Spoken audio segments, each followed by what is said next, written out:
بسم اللہ الرحمن الرحیم۔ السلام علیکم سامعین اور ناظرین، اس ویڈیو میں ذکر کریں گے کہ خواب میں قیامت دیکھنے کی کیا تعبیر ہے۔ حضرت ابن سیرین رحمۃ اللہ تعالی علیہ فرماتے ہیں، اگر دیکھیں کہ قیامت یقین اور صداقت کے ساتھ قائم ہے، دلیل ہے کہ حق تعالیٰ اس ملک والوں پر رحمت کرے گا، اور اگر اس ملک کا بادشاہ ظالم ہے، دلیل ہے کہ ان پر بلا اور آفت آئے گی۔ اگر مظلوم ہے تو ان کو ظالموں پر فتح ہوگی۔ اگر دیکھیں کہ اہل ملک حق تعالیٰ کے آگے کھڑے ہیں، دلیل ہے کہ ان پر حق تعالیٰ کا قہر و غصہ ہوگا۔ حضرت ابراہیم کرمانی رحمۃ اللہ تعالی علیہ فرماتے ہیں، اگر دیکھیں کہ قیامت قائم ہے، دلیل ہے کہ مظلوم ظالم پر قابو پائے گا، اور اگر غم و محنت اور فکر میں ہے، دلیل ہے کہ خلاصی پائے گا۔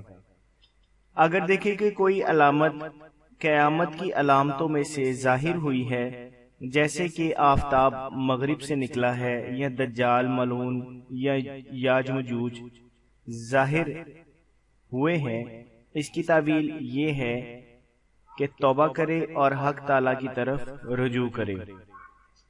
اگر دیکھیں کہ شمار کی جگہ ہے تو غفلت کا نشان ہے۔ اگر دیکھیں کہ اس کا حساب ہو رہا ہے، دلیل ہے کہ اس کو نقصان پہنچے گا۔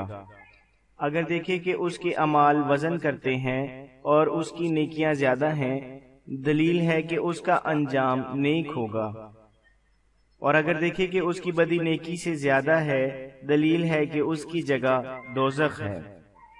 اگر دیکھیں کہ اس کو نامہ اعمال ملا ہے اور دائیں ہاتھ میں ہے، دلیل ہے کہ دائیں ہاتھ جائے گا، اور امید ہے کہ اس کا راہ دین راست ہے۔ اگر دیکھیں کہ اس کو نامہ اعمال دیا ہے اور پڑھنے کو کہا ہے، اگر اہل صلاح سے ہے تو اس کا کام نیک ہے، اگر اہل فساد سے ہے تو اس کا کام خطرے میں ہے۔ اگر اپنے آپ کو پل صراط پر دیکھے، دلیل ہے کہ راہ راست پر ہے، اور اگر دیکھے کہ پل صراط سے گزر نہیں سکتا ہے تو دلیل ہے کہ راہ خطا پر ہے، توبہ کرنی چاہیے تاکہ رضائے خدا ہو۔ جزاک اللہ۔